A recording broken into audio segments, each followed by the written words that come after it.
a glossolalia, quando eles falam a língua do Espírito Santo que ninguém entende. Depois lá fora, eles têm a xenolalia, que é falar línguas estranhas na língua que existe para um povo e que o Espírito Santo te usa sem você saber. Isso é xenolalia. Então Deus usa assim. Minha primeira vez que eu fui pregar na Inglaterra, eu tinha um inglês muito pequeno. Meu inglês era hi, bye. Hi quando chega e bye quando vai. Quando eu fui pregar, eu tinha uma intérprete do primeiro dia. Essa intérprete tinha estudado português em Oxford, nunca foi a Portugal e confundia o Brasil com a Bolívia. Imagina o tipo de intérprete que eu tinha. Antes dela pregar comigo, ela fumou um cigarrinho lá fora e veio pregar no púlpito. Falei: Senhor, é a primeira vez que eu vou ser interpretado por Satanás do meu lado. Quando eu voltei para a casa do pastor em que me hospedava, eu disse: Senhor, o que eu faço? Eu tremi, eu estou aqui nesse país, você falar inglês. O Senhor falou comigo: me dá o pouco que você tem. Eu vou usar o pouco que você tem. Na próxima noite eu arrisquei pregar em inglês. Eu não sabia muito o que eu falava, mas eu ouvia na minha cabeça uma língua, colocava na minha boca e o povo entendia. Glória a Deus, irmão, foi algo assim maravilhoso. No final caiu um cara endemoniado falando inglês. Eu não sabia expulsar demônio em inglês. Eu chamei a minha esposa: como é que fala sai em nome de Jesus em inglês? Ela falou: eu não sei. Eu falei: como é que pode? Como é que eu vou? E o cara está estribuchando no chão e me xingando. Hoje eu sei o que ele falava. Ele falava: I hate you, eu te odeio, né? Hoje eu sei, naquela época eu pensava que era elogio, né? Ele estava ali estribuchando. Eu olhei para ele e falei assim: ó, você caiu em inglês e vai sair em português. Sai em nome de Jesus. O diabo foi embora e o cara ficou liberto. Glória a Deus. O Espírito Santo faz isso. O Espírito Santo usa a gente, o Espírito Santo caminha com a gente. Nós dependemos do Espírito Santo. Eu dependo do Espírito Santo. O pastor Valdívio depende do Espírito Santo. O bispo Rames depende do Espírito Santo. A igreja não pode caminhar sem o Espírito Santo. Ele começou essa obra, ele começou a se mover, ele começou esse nascedouro de graça em nossas vidas e chegou até nós. E eu pergunto: o que é o verdadeiro avivamento? Qual é essa real experiência com Deus que eu estou pregando esse ano inteiro em várias igrejas e locais? Qual é então o real avivamento? Nós temos visto coisas hoje que não é um real avivamento. Existem muitos movimentos, muitas coisas que são coisas do homem, são modismos. Eu louvo a Deus porque a nossa igreja não tem modismo. Nossa igreja, graças a Deus, já tentaram fazer algumas coisas, mas não conseguiram. Não é a melhor igreja, não é a mais perfeita, mas é pelo menos uma igreja bíblica, respaldada na palavra de Deus. Hoje acontece muita coisa que não é avivamento. Eles chamam de avivamento. Eu sei que quando você está avivado, você pula, você canta, você louva. É maravilhoso. Aquele corinho que vocês cantaram agora há pouco, dá vontade de pular, dá vontade de correr, dá vontade de gritar. Eu quero fazer uma sugestão, colocar uma outra estrofe. Dá vontade de dizimar também, com alegria. Dá vontade de chegar cedo no culto. Dá vontade de obedecer ao pastor. Dá vontade de ser fiel. Aleluia. Podia colocar, porque correr e pular é fácil. Eu quero ver dizimar, eu quero ver cooperar, eu quero ver estar junto, eu quero ver chegar cedo na igreja. Aleluia. Então, podia colocar mais uma estrofe. Corinha é bonito, coloca mais essa estrofe para ficar melhor. Então, o que é avivamento na verdade? É pula-pula, é corre-corre, é cai-cai. O que é avivamento, gente? Isso tudo pode até fazer parte. Porque o avivamento também está considerando algum tipo de emoção, que você é carne, Mas eu me pergunto de novo: o que é o real avivamento? O que nós estamos esperando por avivamento? Eu tenho certeza que nossa geração de jovens ainda pode ser muito usados por Deus neste momento no Brasil e no mundo. O Brasil goza de um privilégio muito forte entre as nações. Eu creio que Deus está usando dessa simpatia que nós temos para o mundo, a facilidade de falar e o poder do Espírito Santo, para a gente ser a nação que poderá tocar fogo neste mundo, em nome de Jesus. Nós temos que voltar às praças, aos estádios. Nós temos que voltar às ruas. Nós temos que voltar a levantar a bandeira do avivamento nesta nação. Eu creio que não chegou ainda vai chegar. Experimentamos algumas marolas, mas a onda vai vir. Aleluia, a onda vai vir para cobrir o Brasil. E eu tenho certeza que Deus vai usar você nessa última hora. Nós estamos precisando disto. Tenho visto muito movimento que tem arruinado o Evangelho, tem manchado o Evangelho. O que nós precisamos é que o povo receba o genuíno poder do Espírito Santo. E eu anotei aqui: precisamos de um avivamento que me custe contrição de pecado. Avivamento, irmãos, ele não é só pula-pula, não é cai-cai, isso pode até acontecer, mas o real e genuíno avivamento começa com a contrição de pecado. Nós temos que levar o Brasil ao arrependimento. Está acontecendo todas essas coisas no Brasil aí, irmão, não se preocupe, já é o Espírito de Deus respondendo a oração da igreja, porque para limpar tem que tirar a sujeira, e a sujeira vai sair em nome de Jesus. Aleluia! Glória a Deus. Eu creio, eu tenho falado uma coisa há mais de 40 anos: o nome do Brasil é profético, porque o Brasil vem de brasa, brasa vem do fogo, e fogo vem do Espírito Santo. Glória a Deus. Eita! Então eu creio no avivamento e começo com contrição de pecados. Lá em Pensacola, a igreja de Brunswick, do pastor Kilpatrick, ele começou, era uma igreja pequena, hoje é uma igreja que cabe 3.000 pessoas, e tem culto 24 horas. Pega um avião, amanhã sai um avião 23h50 para Miami, depois você pega um Southwest, mais 40 minutos, você está em Pensacola. Vai ter que ficar duas quadras esperando para começar um culto, para você entrar. São 24 horas de avivamento. Mas aquela igreja era pequena, era uma igreja de 100 pessoas. E um dia o pastor começou a pregar sobre arrependimento, e foi tão grande o movimento que ele pregou, que os próprios líderes da igreja vieram na frente se arrependendo.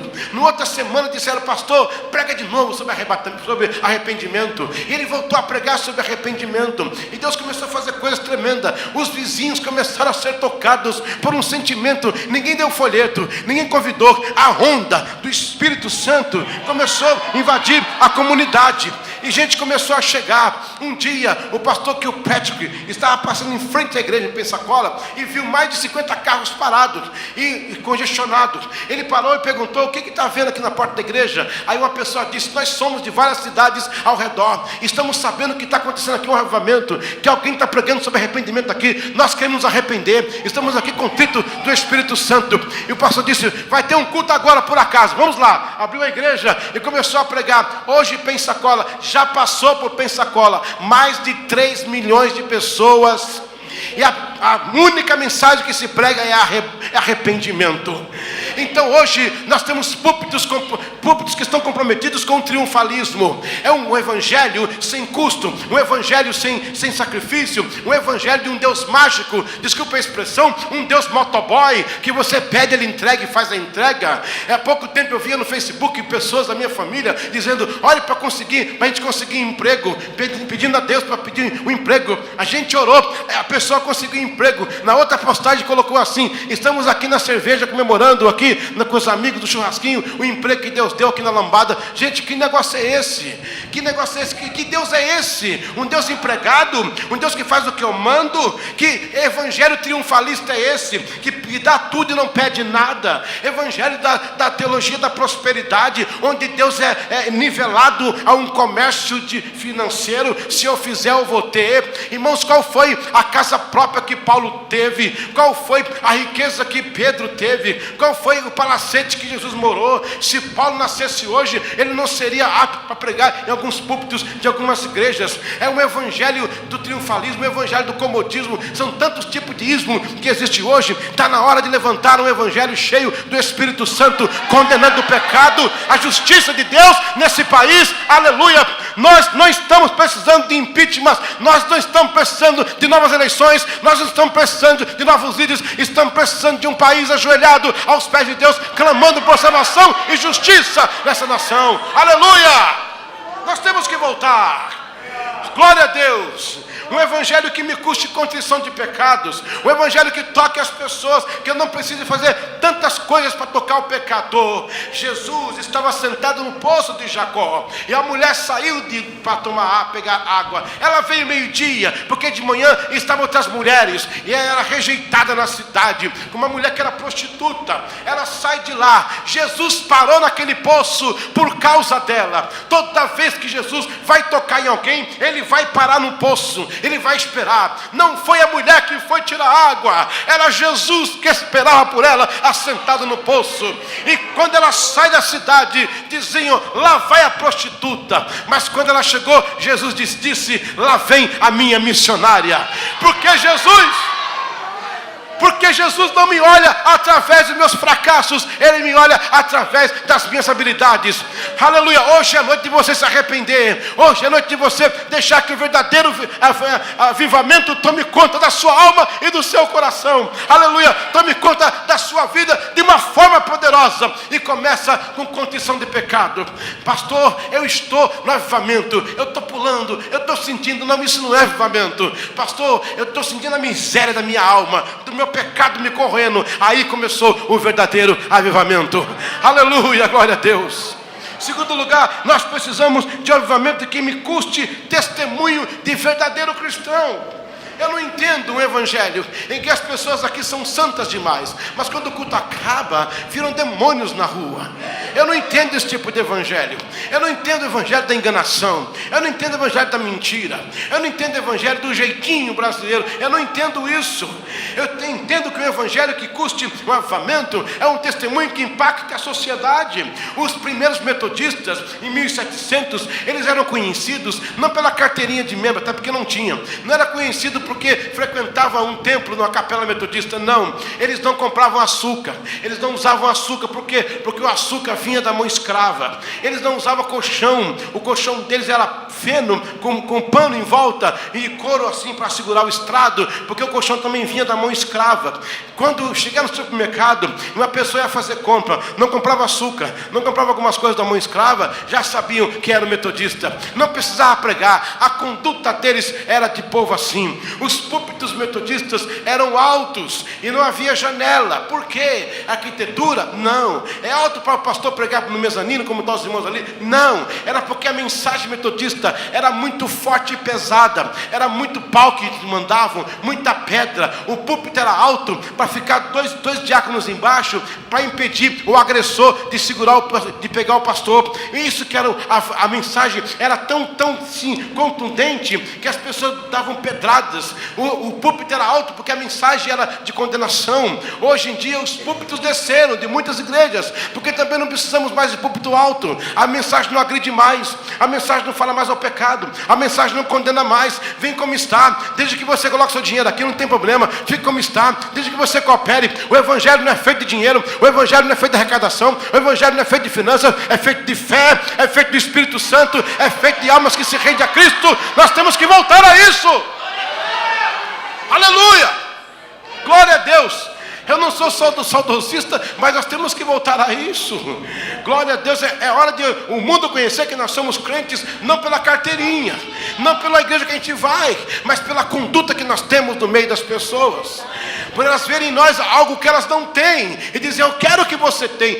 Esse é o verdadeiro e real avivamento. Glória a Deus. Depois disso, você pode correr por lá e cantar, não tem problema nenhum, mas desde que aconteça primeiro esta forma. Terceiro e último lugar, nós precisamos de um avivamento que me custe impacto. Eu não entendo como a gente não cria impacto. Dizem que o Brasil agora tem mais de 40 milhões de crentes. O Brasil cresceu, a igreja cresceu, mas e aí? Continua o sequestro, continua a infidelidade, o estupro, continua a maldade, as drogas, continua. Como entender o evangelho que cresce e o pecado não diminui? Nós temos que entender isso, temos que realmente testar se essa estatística é verdadeira, porque se fôssemos crentes mesmo de verdade, com 40 milhões, já era para ter mudado essa nação em muito tempo. E como acontece isso? A proliferação do pecado aumentando a cada dia. Nós precisamos protestar contra o pecado, nós precisamos condenar o pecado, nós precisamos denunciar o pecado. Glória a Deus. Aleluia. A minha filha estava na escola e chegou uma moça com uma outra moça de mão dada e perguntou para minha filha: cadê a sua namorada? Minha filha falou: não tenho namorada. Quando meu pai liberar, vai ser namorado, porque é pecado, mulher com mulher e homem com homem. É a Bíblia que diz que é pecado. A moça disse: o que é pecado? Pecado é errar o alvo, pecado é não conhecer a Deus. Glória a Deus, porque minha filha estava ali para evangelizar e pregar. E se ela não faz isso? E se ela fica do mesmo modo? E se ela tem medo, irmãos? A igreja não tem que ter medo ninguém não. Eles têm que temer a igreja. Glória a Deus. Quando eu era criança lá na escola, eu era perseguido porque era crente. Eles zombavam de mim porque era crente. Viviam o tempo todo fazendo bullying comigo. Até que um dia eu estava numa vigília distrital de jovens e o Senhor falou comigo assim: meu filho, eu quero te falar uma coisa. Eu quero que você me dê testemunho, porque é o mesmo direito que eles têm de zombar de você porque é crente, você tem de pregar para eles.